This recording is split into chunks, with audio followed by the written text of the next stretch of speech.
Ryan, তুমি যা করছো তা কিন্তু ভালো হচ্ছে না। কি ভালো হচ্ছে না কায়রা? আর আমাদের তো কালকে দেখা করার কথা ছিল, তুমি এখন এসেছো কেন? রায়ানের কথায় কায়রা আরো রেগে যায়। এখন এসেছি, বেশ করেছি, আর ভাগ্যিস এসেছিলাম, না হলে আমি এগুলো কিছুই জানতাম না। আচ্ছা রায়ান, তোমার কি মনে হচ্ছে না যা করছো ঠিক করছো না? এত সহজেই কি তুমি সবকিছু লুকিয়ে রাখতে পারবে? এসব নিয়ে কিছু বলতে চাচ্ছি না কায়রা। রায়ান, এভাবে মীরাকে ঠকানো ভালো হচ্ছে না কিন্তু। তোমার কি মনে হয় না মীরা কিছু জানতে পারবে? তাহলে তোমার ধারণা ভুল। ওকে কিন্তু সাহেলই সব বলে দিবে। সাহেল এখানে এসেছে? অবশ্যই। কেন আনলে ওকে? কেন আনবো না? তুমি একটা কথা ভুলে যাচ্ছ। আমি এত কিছু হওয়ার পরেও তোমাকে হেল্প করেছি, মীরাকে তোমার সাথে বিয়ে দিয়েছি, শুধুমাত্র যেন তুমি তোমার আর মীরার মধ্যে সব ভুল বোঝাবুঝি ঠিক করে নাও। আর তুমি কিনা ওকে কিছুই বলছো না। কায়রা, ওকে বললে যে ও আমাকে ছেড়ে দিয়ে চলে যাবে? কে বললো যাবে? একবারও ট্রাই করে দেখো। অন্যজন থেকে আনার থেকে ভালো তুমি ওকে আগেই বলে দাও, হয়তো ও নাও যেতে পারে। আমি বলতে পারবো না, আর আমি অন্য কাউকে বলতেও দেব না। তাহলে বেশ, তোমার যা ইচ্ছা তা করো, পরে কিছু হলে আমার কিছু করার নেই। বলে কায়রা চলে গেল আর রায়ান সেখানে দাঁড়িয়ে রইল। এদিকে মীরা একা একা দাঁড়িয়ে আছে। হঠাৎ কে যেন মীরার নাম ধরে ডাকে। মীরা সেদিকে তাকাতেই দেখে একটা ছেলে। কেমন আছো মীরা? জি ভালো, আপনি? আমিও। ও, জানি না কে এখানে দাঁড়ানোর মানে কি, একটা গেছে আবার একটা আসছে, যত সব। অনেকদিন পর দেখলাম তোমাকে। আমি কি আপনাকে চিনি? তুমি আমাকে চেনো না? বিশ্বাস করা যায়? কে আপনি একটু বলবেন প্লিজ? আমি সাহেল মীরা। ও আচ্ছা, আপনার নাম সাহেল, অনেক সুন্দর নাম ভাইয়া। Thank you. র্যান, তুই এটা ভালো করিসনি। ওকে তোর অতীতের কথা বলা উচিত ছিল। তুই যেমন ওকে ভালোবাসিস, আমিও তেমনি ওকে ভালোবাসি। ও যদি কোনোদিনও আমার কাছে সত্যিটা জানতে চায়, তাহলে আমি বলে দিব ওকে। রায়ান, আমি বলে দেব। মীরা অনেকক্ষণ ধরে দেখছে সাহিল নামের ছেলেটা ওর দিকে তাকিয়ে কি যেন ভাবছে। মীরার খুবই অসহ্য লাগছে এসব, তাই সে সেখান থেকে চলে যেতে নিলে সাহেল তাকে আবার ডাক দেয়। মীরার এবার প্রচন্ড রাগ হচ্ছে, তাও ভদ্রতার খাতিরে ইচ্ছা না থাকা সত্ত্বেও হাসি মুখে জিজ্ঞেস করে, জি ভাইয়া, কিছু বলবেন? মীরা, যদি তোমার কোনোদিনও মনে হয় তোমার কাছ থেকে কেউ কিছু লুকাচ্ছে যা তোমার জানা দরকার, আর সেটার উত্তর যদি তোমাকে কেউ না দেয়, তাহলে মনে রাখবে তোমার একটা বন্ধু আছে যে তোমাকে তোমার সব প্রশ্নের উত্তর দিবে। মানে ঠিক বুঝলাম না আপনার কথা। সময়ের সাথে সাথে বুঝে যাবে। আপাতত আমার কার্ডটা রাখো, প্রয়োজন হতে পারে। মীরা সাহেলের কথা কিছুতেই বুঝতে পারছে না, কি করবে না কি বলবে তাও বুঝতে পারছে না। মীরা যখনই সাহেল থেকে কার্ডটা নিতে যাবে ঠিক তখনই কে যেন সে কার্ডটা ছো মেরে নিয়ে নেয়। ঘটনাক্রমে সাহিল আর মীরা দুজনেই অবাক। তারা কার্ড নেওয়া মানুষটার দিকে তাকিয়ে দেখে রায়ান দাঁড়িয়ে আছে। মীরাকে কিছু বলার সুযোগ না দিয়ে রায়ান মীরাকে বলে, মীরা, তুমি কায়রার কাছে যাও, আমার সাহেলের সাথে কথা আছে। কিন- আমি কি বলছি মীরা? মীরা আর কিছু না বলে রাগে গজগজ করতে করতে কায়রার কাছে যায়। কায়রা বসে বসে জুস খাচ্ছিল, মীরাকে দেখে তার কাছে যায়। কি হয়েছে মীরা, একা একা দাঁড়িয়ে আছো যে? রায়ান কই? উনি সাহেল নামের কোনো এক ছেলের সাথে কথা বলছে। ও কি ওই দিন এসে গেল না মীরা? তুমি সাহেলকে চিনছো না, যার জন্য তুমি এত পাগল ছিলে, তাকে ভুলে গেলে? অবশ্য তুমি যেহেতু রায়ানকে ভুলে গেছো, সেহেতু ওকে ভোলাটা তো স্বাভাবিকই। বলে দীর্ঘশ্বাস ফেলল কায়রা। এদিকে রায়ান তো রাগে তুপ হয়ে গেছে, সাহেলের দিকে রাগে দৃষ্টিতে তাকিয়ে আছে। সাহেল রায়ানের এমন তাকানো দেখে ওকে বলে, কিরে, এভাবে তাকিয়ে আছিস কেন? এতদিন পর আমার দেখা হলো, জড়িয়ে ধরবি না? সাহেল, তুই এইখানে কেন? তুই জানোস না আমি এখানে কেন? তাহলে শোন, ওকে সব সত্যিটা বলতে এসেছিলাম, কিন্তু বলতে পারিনি। কেন জানিস? কারণ আমি তোর মতো স্বার্থপর না। আমি তোর কাছে শুনতে চাই না আমি কি। আমি জানি তুই জানোস যে তুই একটা ফালতু মানুষ। আসলে কি জানিস, তুই এর চেয়েও নিকৃষ্ট। যে আমার সবচেয়ে কাছের মানুষ আমার ভালোবাসা কেড়ে নিয়েছে। তুই তো সব বলেছিস একবার, আবার কেন এসেছিস এখানে? প্রতিবারের মতো ওর জানার অধিকার আছে রায়ান। ওকে এভাবে অন্ধকার রাখলে হবে না। তার চেয়ে ভালো তুই ওকে সব বলে দে, না হলে আমি বলে দেব। তুই এমন কিছু করবি না? কেন বলবো না? আমি অবশ্যই বলবো। আর মনে রাখিস, মীরা যদি আমার কাছে নিজ থেকে আসে আমি সব বলে দিব ওকে। তোর কোনো বাধা মানবো না। ওকে ওকে আমি কিছুতেই যেতে দেবো না, কিছুতেই না। দেখা যাবে। বলে সাহিল চলে গেল। রায়ান রাগে লাল হয়ে গেছে। তার যে ভয় হচ্ছে, প্রচন্ড ভয়। মীরা যদি সব জেনে যায়। না না, মীরা কোথাও যাবে না। মীরা শুধুই রায়ানের, শুধুই রায়ানের। রায়ানের কিছুই ভালো লাগছে না। রায়ানের অনেক কান্না পাচ্ছে, সাথে রাগও। না, এখানে সাহেলকে রাখা যাবে না। পার্টিটা তাড়াতাড়ি শেষ করতে হবে, না হলে সাহেল যাবে না। পার্টিটা শেষ, সবাইকে বলতে হবে। বলেই রায়ান জোরে জোরে সবাইকে বলে, ladies and gentleman, I am very sorry, আমার এক জরুরি কাজ আছে। সো পার্টিটা এখানেই শেষ। আপনারা এসেছেন তাই আমি অনেক কৃতজ্ঞ। And again extremely sorry. বলে রায়ান চলে গেল। মীরা আর কায়রা দুজনে কথা বলছিল। রায়ানের কথায় তারা দুজনে বেশ অবাক হয়। এতক্ষণ তো ঠিকই ছিল, এখন আবার কি হলো?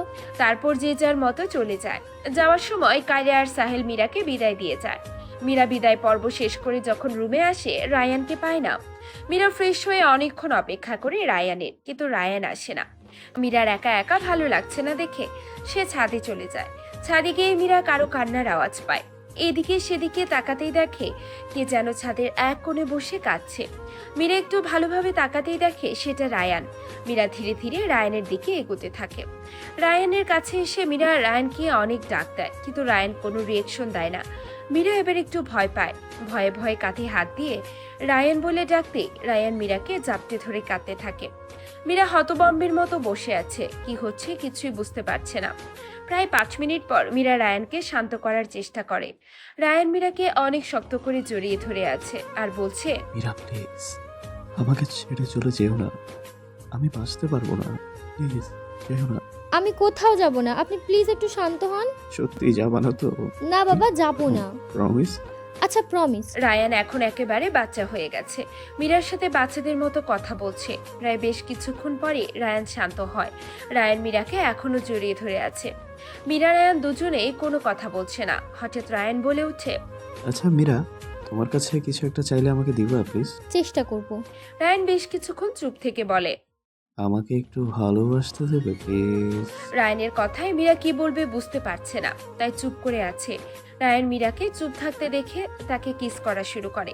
মীরা কেন যেন বাধা দিতে পারছে না রায়ানকে। হঠাৎ রায়ান মীরাকে কোলে করে রুমের দিকে এগোতে থাকে। মীরা লজ্জায় রায়ানের দিকে তাকাতেই পারছে না। রায়ান তা দেখে বাঁকা একটা হাসি দেয়। রুমে এসে রায়ান মীরাকে বিছানায় শুয়ে দেয়, তারপর দরজা লাগিয়ে দেয়। মীরা লজ্জায় 2 হাত দিয়ে মুখ ঢেকে রেখেছে।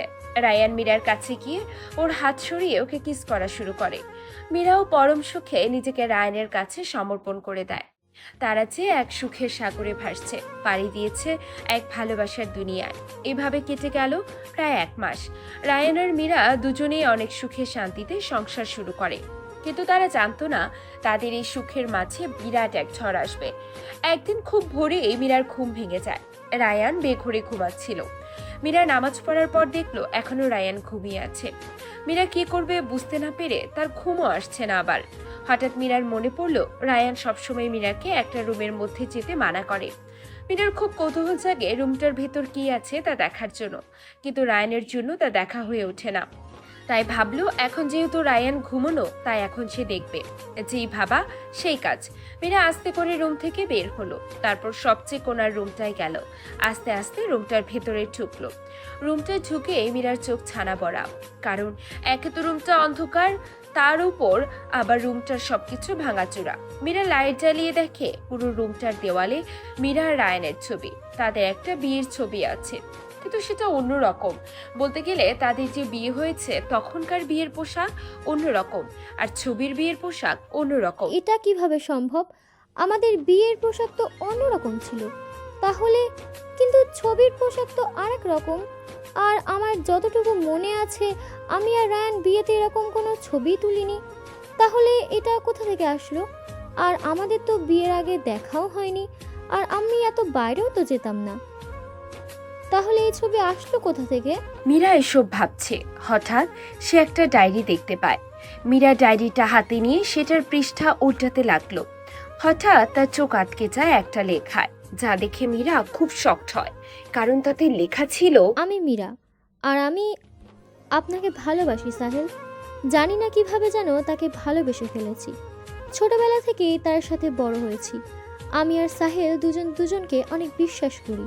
আমি জানি সাহেল আমাকে অনেক ভালোবাসে, তাই তো আমি ওকে ভালোবেসে ফেলেছি। এইটুকু পরেই মীরা আশ্চর্যের শেষ সীমানায়। ও তো সাহিলকে চিনেই না, তাহলে ভালোবাসার কথা কোথা থেকে এলো? মীরা আবার যখন পড়তে নেবে তখন রায়ান মীরাকে ডাকতে শুরু করে। মীরা তাড়াহুড়ো করে ডায়েরিটা রেখে তারপর রুম থেকে বের হয়ে দরজা লাগিয়ে এক দৌড়ে রায়ানের কাছে চলে যায়। রায়ান মীরাকে আসতে দেখে রাগে কণ্ঠে বলে, কোথায় গিয়েছিলে? না না, মানে ওই একটু নিচে গিয়েছিলাম আর কি। তোমাকে কতবার বলবো আমি ঘুম থেকে না ওঠা পর্যন্ত রুম থেকে বের হবা না, তাও তুমি বের হও। আচ্ছা সরি, আর বের হবো না। আচ্ছা রায়ান, আপনাকে একটা কথা বলি। তুমি তো সবসময় কথা বলতেই থাকো, এখন আবার জিজ্ঞেস করার কি আছে, বলে ফেলো। রায়ান, সত্যি করে বলেন তো, আপনি কি আমার কাছ থেকে কিছু লুকাচ্ছেন? রায়ান মীরার কথা শুনে কিছুটা অপ্রস্তুত হয়ে যায়। কোনো মতে বলে, আমি আবার কি কি- কি লুকাবো? কি লুকাবো আমি আবার? তাহলে আপনি এভাবে কেন কথা বলছেন? ও কিছু না, তুমি নাস্তা রেডি করো, আমি আসছি। বলে রায়ান চলে গেল। মীরা যা বোঝার বুঝে গেছে, রায়ান তার কাছ থেকে কিছু লুকাচ্ছে। রায়ানের চোখ মুখ দেখেই বোঝা যাচ্ছে। সেই প্রথম থেকেই তুমি আমার কাছ থেকে কিছু তো একটা লুকাচ্ছ রায়ান। এর সত্যিটা তো আমাকে জানতেই হবে, কিন্তু কিভাবে? হ্যাঁ, মনে পড়েছে, সাহেল। সাহেলই আমাকে সত্যিটা জানাতে পারবে, কিন্তু ওর নাম্বারটা আমি কোথায় পাবো? মীরা বুঝতে পারছে না কিভাবে সাহেলের নাম্বার জোগাড় করবে। পরক্ষণে তার মনে হয় রায়ান তো সাহেলের বন্ধুর মতো, নিশ্চয়ই রায়ানের মোবাইলে সাহেলের মোবাইল নাম্বার থাকতে পারে। এই ভেবে মীরা রায়ানের মোবাইল খুঁজতে থাকে। অবশেষে বালিশের এক কোণে রায়ানের মোবাইলটা পায়। এখন পালা মোবাইলের লক খোলার। মীরা রায়ানের মোবাইলের লক জানে, কারণ রায়ানই বলেছিল তাকে। এখন কেন বলেছিল তা জানার ব্যাপার। তাহলে চলুন ফ্ল্যাশব্যাকে ঘুরে আসি। ওই দিন রায়ানের অফিস বন্ধ ছিল। সে বাসায় বসে বসে ল্যাপটপে কাজ করছিল, আর মীরা বারান্দায় দাঁড়িয়ে কার সাথে যেন ফোনে কথা বলছিল। অনেকক্ষণ হয়ে যায় কিন্তু মীরা আসে না দেখে রায়ানও বারান্দায় যায়। দেখে মীরা কার সাথে যেন খুব হেসে কথা বলছে ফোনে। তা দেখে রায়ান রাগে শেষ। হুট করে মীরার ফোনটা নিয়ে নেয়, তারপর ভেঙে ফেলে। ঘটনাক্রমে মীরা অবাক হয়ে রায়ানের দিকে তাকিয়ে আছে। এরপর যখন নিজের এত শখের মোবাইল ফ্লোরে ভাঙা অবস্থায় দেখে তখন মীরা রেগে যায় আর রায়ানকে বলে, কি সমস্যা আপনার? আমার মোবাইলটা ভাঙলেন কেন? তো কি করবো, তোমার বর আজকে বাসায় আছে, তুমি যার সাথে রোম্যান্স করবা, তা না করে তুমি বসে বসে কথা বলছো অন্যজনের সাথে, এটা কি মানা যায়? আপনার মাথায় কি এগুলো ছাড়া আর কিছু নেই নাকি? বাই দ্য ওয়ে, আমি দাঁড়িয়ে দাঁড়িয়ে কথা বলছিলাম। ওই একই কথা। হইছে, আর লেকচার দিতে হবে না। এখন আপনার ফোনটা দিন, আমার কাজ আছে। কি করবো আমার ফোন দিয়ে? লুডো খেলবো, খেলবেন? আচ্ছা আচ্ছা, দিচ্ছি তো, রাগ করার কি আছে? তারপর রায়ান মীরাকে তার ফোন দেয়। মীরা ফোন হাতে নিতেই তার মাথা নষ্ট হয়ে যায়। রায়ানের দিকে রাগে চোখে বলে, আচ্ছা, আপনার সমস্যাটা কি বলুন তো? আমি আবার কি করলাম? কি করছি আবার জিজ্ঞেস করছেন? বলি ফোনটা যে দিলেন, লক খুলেন নাই কেন? আমি কি জানি আপনার লক কি? হ্যাঁ, যত সব অ্যানাকোন্ডা। লক বলেন তাড়াতাড়ি। দাও, আমি খুলে দিচ্ছি। আপনি কি বলবেন নাকি আমি আপনার ফোনটা ভাঙবো? আচ্ছা দিচ্ছি। আপনি তাড়াতাড়ি দেবেন। মায়াপুরী। কি মায়াপুরী? হ্যাঁ, কেন? ওরে মোর আল্লাহ গো, মোরে নিয়ে যাও। এই বজ্জাত এইখানেও এই নাম দিছে। আল্লাহ গো, এই নাম আর কত জায়গায় দিবে। দিলে কি হয়েছে? আচ্ছা শোন, আমি বিকেলে তোমাকে একটা ফোন কিনে দিব, ওকে? ডান। এভাবে মীরা রায়ানের ফোনের পাসওয়ার্ড জানে। এখন বিষয় হলো এখনো রায়ানের ফোনের পাসওয়ার্ড এটাই আছে নাকি। মীরা ভয়ে ভয়ে মায়াবরী টাইপ করতে দেখে লক খুলে যায়। মীরার তো খুশিতে লাফাতে ইচ্ছা করছে। তাড়াতাড়ি সাহেলের নাম্বার খোঁজে আর পেয়েও যায়। তারপর নিজের ফোনে নাম্বারটা নিয়ে নেয়। তারপর যথা জায়গায় ফোনটা রেখে দেয়। রায়ান অফিসে যাওয়ার কিছুক্ষণ পরে মীরা সাহেলকে ফোন দেয়। তারপর দেখা করতে বলে একটা রেস্টুরেন্টে। কথা শেষে মীরা রেডি হতে যায়। তার আর তর্স হচ্ছে না সত্যিটা জানার জন্য।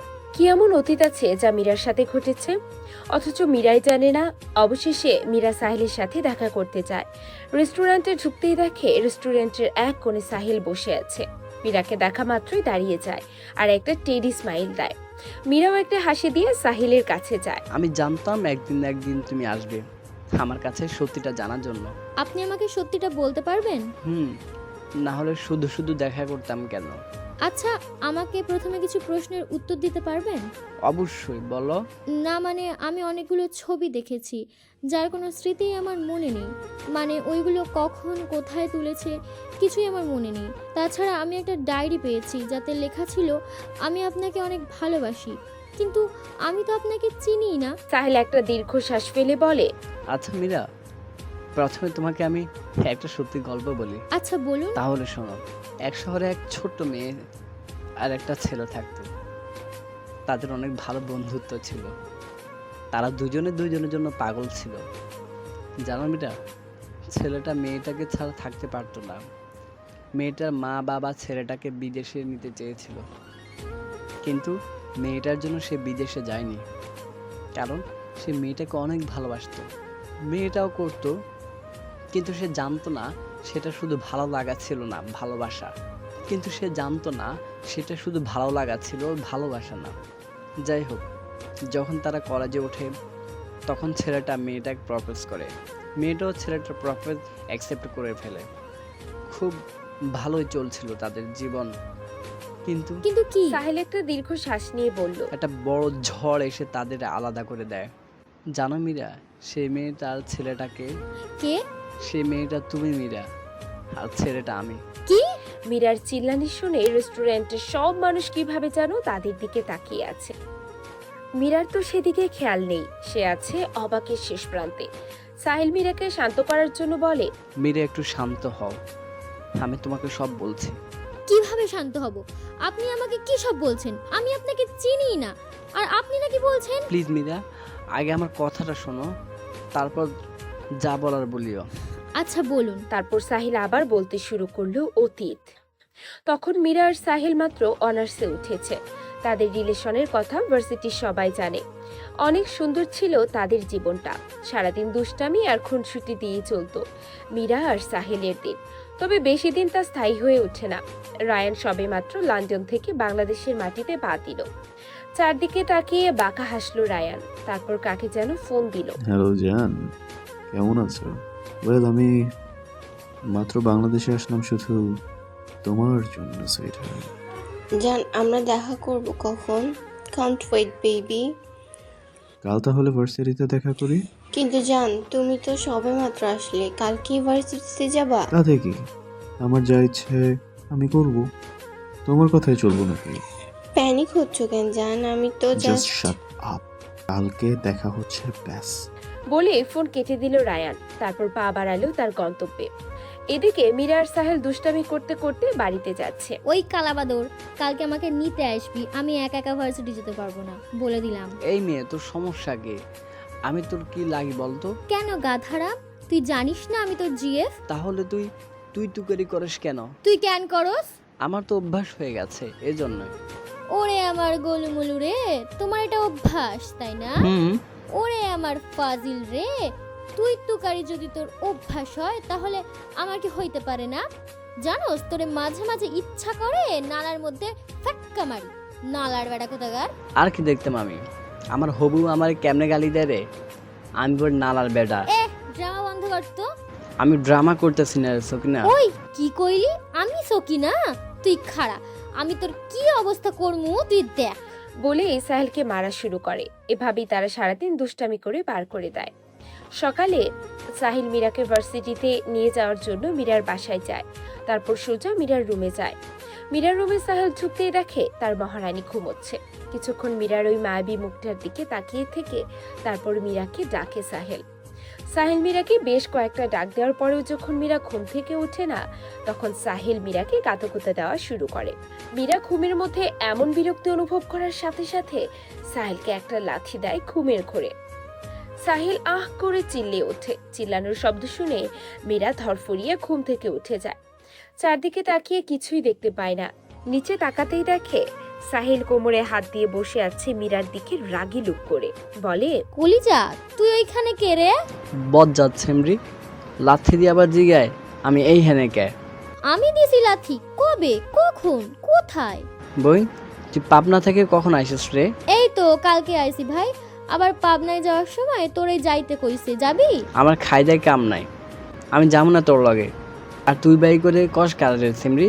আগে হেইডা ক, তুই বোন কারে কস? আর জনমও কইতাম না, মাফ কর। আর তাড়াতাড়ি রেডি হ, ভার্সিটিতে লেট হইতাছে। যা আইতেছি। ওকে সকিনা। ওই তুই খাড়া খাড়া কইতাছি। সাহিলকে কে পায় সে তো দৌড়। কিছুক্ষণ পরে মীরা রেডি হয়ে আসে। তারপর সাহিল আর মীরা একসাথে ভার্সিটিতে যায়। এদিকে রায়ান ঘুম থেকে উঠে রেডি হয়ে বের হয়ে যায়, উদ্দেশ্য কবরস্থান যাবে। কিছুক্ষণ পরেই রায়ান কবরস্থানে চলে আসে। তারপর মার কবরের পাশে বসে পড়ে। আজ খুব মনে পড়ছে তার মার কথা। অসহায়ভাবে তাকিয়ে আছে মায়ের কবরটার দিকে। কিছুক্ষণ তাকিয়ে থাকার পরে জোরে জোরে চিল্লিয়ে ওঠে আর বলে, দেখো মা, কান্না করতে পারছি না আমি, কেন যেন কান্নাই আসছে না। তোমার কোল মিস করে মা অনেক। মন ভরে কাউকে বলতে পারি না আমার কষ্টের কথা। বাবাও কেন আমার সাথে একটু বুঝে না। একটু হেসে কথা বললে, গল্প করলে কি এমন হয়? এত টাকার তো আমাদের প্রয়োজন নেই, তাই না মা? তাহলে কেন এত দূরে দূরে থাকে বাবা? তুমিও তো একা রেখে গেলে আমাকে। কেন এমন করলে মা? কেন? এভাবে কিছুক্ষণ বসে থাকে রায়ান তার মার কবরের পাশে, কিন্তু চোখ থেকে এক ফোঁটাও পানি পড়ে না রায়ানের। কবরস্থান থেকে রায়ান সোজা ভার্সিটির উদ্দেশ্যে গাড়ি স্টার্ট দেয়। এদিকে মীরা, সাহিল আর আরো অনেকজন মিলে আড্ডা দিচ্ছে। কি রে আমার গলিমুলু, কথা কস না কেন? না, ভাবছি বার্গারটাকে এইভাবে খামো, তো খাইয়ে দে তো। কেন, তোর হাতে কি চুরি পড়া? না, কালকে রান্না করতে যাইয়া হাটায় ফুরিয়ে ফেলছি তো, তাই আর কি। কেন, তোদের বাসায় সার্ভেন্ট কোথায়? তুই রান্না করতে গেলি কেন? ওরা ছিল, আমি শখ করে তোমার জন্য রান্না করতে গিয়েছিলাম, এই আর কি। জানোস সাহেল, মাঝে মাঝে না আমার মনে হয় তোরে ঠাড়াই একখান চটকানা দিই। তোরে কতবার কইছি এগুলো না করতে, আর করবি না, ঠিক আছে? আচ্ছা, এখন খাইয়ে দে তো, ক্ষুধা লাগতেছে অনেক। দিচ্ছি। বলে মীরা সাহেলকে খাওয়াতে শুরু করে। কয়েক লোকমা খাওয়াতেই ভার্সিটির মধ্যে হইচইয়ের আওয়াজ পাওয়া যায়। সবাইকে যেতে দেখে মীরা আর সাহেলও সেখানে যায়। গিয়ে দেখে একটা ছেলে গাড়ির সাথে হেলান দিয়ে খুব অ্যাটিটিউড নিয়ে দাঁড়িয়ে আছে। পুরো ভার্সিটির মানুষ তার দিকে তাকিয়ে আছে, সাথে মীরা তো আগেই আছে। হঠাৎ কোথা থেকে যেন একটা মেয়ে এসে ছেলেটাকে জড়িয়ে ধরে বলে ওঠে, রায়ান বেবি, কতদিন পর তোমাকে দেখলাম। I really miss you baby. Me too Rahi baby. এখন সরো, আমার কথা আছে সবার সাথে। বলেই রায়ান মেয়েটাকে নিজের কাছ থেকে সরিয়ে ফেললো। তারপর সবার উদ্দেশ্যে বলল, এই গাইস, আমি রায়ান আহমেদ। তোমাদের সাথে একটা জরুরি কথা বলতে চাই। আর তা হলো ইউনিভার্সিটির টিচার থেকে শুরু করে সব কিছু আমার অধীনে। সো আগে থেকেই ওয়ার্নিং দিয়ে রাখছি যে কিছু যদি করতে হয় তাহলে আমার পারমিশন নেবে, আর আমার কাজে ভুলেও বাধা দেওয়ার চেষ্টা করবে না। আর যদি করো, ইউ নো হোয়াট, সেদিনই তোমার সব শেষ হয়ে যাবে। By the way, nice to meet you all. এসব প্যারাময় বকবক করার পরে রায়ান ওই শাকচুনি রাহি মেয়েটাকে নিয়ে ভার্সিটির ক্যান্টিনে চলে যায়। রায়ান যাওয়ার পর বাকি সবাইও চলে যায়। এদিকে রায়ানের কথা শুনে মীরার মাথা গরম হয়ে যায়। সাহিলকে ইচ্ছা মতো পিটিয়ে বলে, ওই নালার বেটা, তুই এই হালারে কিছু কস না কেন? দেখছো সবাইরে কিভাবে থ্রেট দিতেছে? কিছু করার আগে তার কাছে নাকি পারমিশন নিতে হবে। শক কত! আরে বাদ দে, এগুলো ছোটখাটো ব্যাপার। হার খাট হইলি তুই, বেটা বজ্জাত কোথাকার। আচ্ছা, তোর বাপও তো ভার্সিটির ওনার, তাহলে তুই তো এমন কোনো থ্রেট দেশ নাই। এ কেন দিছে? বেটার অ্যাটিটিউড দেখলে মরে যায়। দেখিস আমি বেটার একটা কথাও মানব না। মানিস না, কোনো সমস্যা নেই, আমি তো আছি। তুই থাকলে কি, আবার না থাকলে কি, বেটা তোরা বিএফ। তুই তো ধোয়া তুলসী পাতা, তাই না? অবশ্যই। হয়েছে, এখন মহারানী ক্লাসের টাইম হয়ে যাচ্ছে, আর চলেন। ওকে চলেন আমার প্রিন্স। তারপর সাহিল আর মীরা দুজনে ক্লাসে চলে যায়। অন্যদিকে অনেকদিন পর দেখা হলো দোস্ত, কেমন আছোস? সব সময়ের মতো ভালো। আচ্ছা, কায়রা কই? ওকে জানো না আমি আসছি? জানে তো, আসতে তো বলেছি, রাস্তায় মনে হয়। রায়ান বেবি, তুমি খালি ওকে খোঁজো কেন? আমি তো আছি, তাই না? একটা কথা মাথায় ঢুকিয়ে রাখ রাহি, ও আমার বেস্ট ফ্রেন্ড। আর তাছাড়া তোমার ওরকম মেন্টালিটি নেই এগুলো বোঝার। So be quiet, got it? Rahi একটা মুখ ভেঙচি দিল। তোরা এগুলো বাদ দিবি? ওই দেখ, কায়রা এসে গেছে।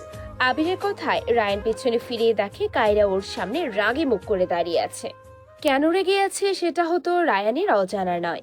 ফাজিল ছেলে, তুমি আসছো যে আমাকে বলো নাই কেন? সরি বোন, বলতে মনে নেই। হ্যাঁ তাই তো, কেমনে মনে থাকবে? আমি তো তোমার কেউ না, তাই না? সরি কায়রা, আর হবে না। বেবি, এগুলো বাদ দাও তো। চলো না, আমরা দুজনে মিলে মিষ্টি মিষ্টি কথা বলি। শুরু হয়েছে সাতচুন্নি সাতচুন্নি মার্খা কথাবার্তা। আজ তো পেতনি মেয়ে। ঠিক বলছোস। কিরে তোরা কি বিড়বিড় করছিস? না এমনি, তোমার হবু বউ থুকো। আবির দেখ তো কোথাও পাস কিনা। কেন, আমাদেরকে কি তোমাদের চোখে পড়ে না? দেখলাম তো দুঃস্বপ্নে। মানে? ও কিছু না। রায়ান চলো তো, তোমার সাথে আমার কাজ আছে। চলো। বাই সুইটার। বাই আবির। বাই। এত তাড়াতাড়ি যাচ্ছ গো জান, আর একটু থাকো। আমরা পেতনিদের সাথে থাকি না। কি বললা? কই কিছু না তো, তুমি ভুল শুনছো। তাড়াতাড়ি কান পরিষ্কার করো। তারপর রায়ান আর কায়রা সেখান থেকে চলে আসে, উদ্দেশ্য পার্কিং এর ওখানে যাবে। এদিকে মীরা আর সাহিল ফার্স্ট ক্লাস করেই ক্লাসরুম থেকে বের হয়ে যায়। কিরে বের হয়ে গেলি যে? ভালো লাগছিল না তাই। হঠাৎ কি হইল? না এমনি, তোরে কেলাইতে মন চাইছে তো তাই। ক্লাসরুমে তো আর কেলাইতে পারবো না। এই তুই খালি আমাকে মারার তালে থাকিস কেন রে? ভালো লাগে। এগুলোই ভালো লাগবে তোরে, ভালো কোনো কাজ তো তোর ভালো লাগে না। কালাবাদর ঠিক কইছিস। আমি সবসময়ই রাইট থাকি। এভাবে তাকানোর কি আছে? না তাকাই আর পারি বল? তুই মাঝে মাঝে যে এত সুন্দর ফালতু কথা কস, এটি শুই না আমার বমি পায় না। তোর মতো আস্ত খাটাস আমি জীবনেও দেখি নাই। তা জানি। মর যা তুই। হয়েছে, আর হাসতে হইব না। আচ্ছা শুন, ওইটা সকালের ওই বজ্জাত ব্যাটার গাড়ি না? হইতেই পারে। আরে ওইটাই, সকালে দেখছিলাম না। তো কি হয়েছে এখন? এখন বলবো না, চল আমার সাথে। এই মীরা, আজে বাজে কোনো কাম করবি না, খবরদার। জানটু আমার, চুপ থাক। আমি যা করব তাতে আমাকে হেল্প কর, ওকে? এখন দেখি রায়ান বাটা তুমি কি করস। অন্যদিকে কায়া রায়ানকে পার্কিং এ যেতে যেতে বলে, আচ্ছা রায়ান, তুমি কি আসলে রাহি মেয়েটাকে ভালো লাগে? না মানে আমার কাছে কেন জানি পেতনি পেতনি লাগে। অবশ্যই না, ও তো শুধু আমার টাইম পাস। এইভাবে কতদিন? তোমারও তো একটা লাইফ পার্টনার লাগবে, তাই না? লাগবে, কিন্তু আমার মতো এখন কাউকে পাইনি। যেদিন পাবো সেদিন যেভাবেই হোক না কেন হাসিল করে ফেলবো। মনে করো পেয়ে গেছি। মানে ওই দেখো। রায়ান কায়রার ইশারা অনুযায়ী তাকাতেই দেখে একটা মেয়ে আর একটা ছেলে রায়ানের গাড়ির টায়ারের কাছে বসে আছে। একটু খেয়াল করে তাকাতেই দেখে মেয়েটা গাড়ির পাঞ্চার করার ব্যবস্থা করছে, আর ছেলেটা মেয়েটাকে কি যেন বলছে। ছেলেটা এতই বকবক করছে যে মেয়েটার সহ্য করতে না পেরে ছেলেটাকে একটা ঝাড়ি দেয়। সাথে সাথে ছেলেটা চুপ হয়ে যায়। এখন বিষয় হচ্ছে যে মেয়েটা রায়ানের গাড়িটার পাঞ্চার করছে কেন। রায়ান এক দৃষ্টিতে তাকিয়ে আছে মেয়েটার দিকে আর ভাবছে কোন জন্মের শত্রুতা আছে তার মেয়েটার সাথে, আর তাছাড়া গাড়ি পাঞ্চারই বা কেন করেছে। রায়ানকে এইভাবে মেয়েটার দিকে তাকাতে দেখে কায়রার অনেক হাসি পাচ্ছে। কায়রা রায়ানকে খেপানোর জন্য বলে, কিরে ভাই, প্রেমে পড়লা নাকি মেয়েটার? আমি আর প্রেমে সম্ভব না। যেভাবে তাকিয়ে আছো দেখে তো মনে হচ্ছে প্রেমে পড়েছো। মেয়েটাকে দেখছো তুমি? দেখেই তো কেমন গাইয়া ভূত লাগছে। আনস্মার্টের ফ্যাক্টরি। যেটাই বলো না কেন, মেয়েটার মধ্যে কিছু তো একটা আছে। তা একটা কিছুটা কি শুনি? আপাতত প্রবল সাহস, না হলে কি রায়না আহমেদ গাড়ির টায়ার পাংচার করার দুঃসাহস করতো? কথায় তো যুক্তি আছে, বাট আই এম শিওর মেয়েটা আমার গাড়িটা অন্য কারো গাড়ি ভেবে এটা করেছে। হইতেও পারে, আবার নাও হতে পারে। আচ্ছা চলো একটা বেট লাগি, অনেক দিন তো বেট করা হয় না। ওকে, বাট কি বেট করবা? যা সবসময় করি, মানে মেয়েটা তোমার উপর ফিদা হয় কিনা সেটা দেখবো। কায়রা, এই মেয়ের থেকেও সুন্দরী সুন্দরী মেয়ে আমাকে একবার দেখে ফিদা হয়ে যায়, আর এ তো একটা সাধারণ গাইয়া মেয়ে। দেখা যাবে, বেট করবা নাকি সেটা বলো। ওকে দেন বেট। রায়ান যদি হারো তাহলে আমি যা চাইবো তাই কিন্তু দিতে হবে। ওকে, বাট বেটটা কিন্তু আমিই জিতছি। লেটস সি, এখন খেলা শুরু করা যাক। শিওর। তারপর রায়ান আর কায়রা মেয়েটার আর ছেলেটার দিকে এগোতে থাকে। এদিকে সাহিল সেই কখন থেকে বক বক করে মীরার মাথা খেয়ে ফেলছে। মীরা একবার ঝাড়ি দেওয়ার পর চুপ হয়ে গেলেও আবার বকবক শুরু করে দেয় সাহিল। মীরা শেষে বিরক্তি হয়ে সাহিলকে জিজ্ঞাসা করে, হ্যালো ডিয়ার লিসেনার্স, আপনারা দেখছিলেন মাই ডেইলি লাইফ প্রেজেন্টস একটি ধারাবাহিক গল্প। আমাদের এই গল্পের পরবর্তী পর্বটি খুব তাড়াতাড়ি আসবে। পরবর্তী পর্বটি দেখতে আমাদের চ্যানেলটিকে লাইক, কমেন্ট এবং সাবস্ক্রাইব করে আমাদের সাথেই থাকুন। ধন্যবাদ।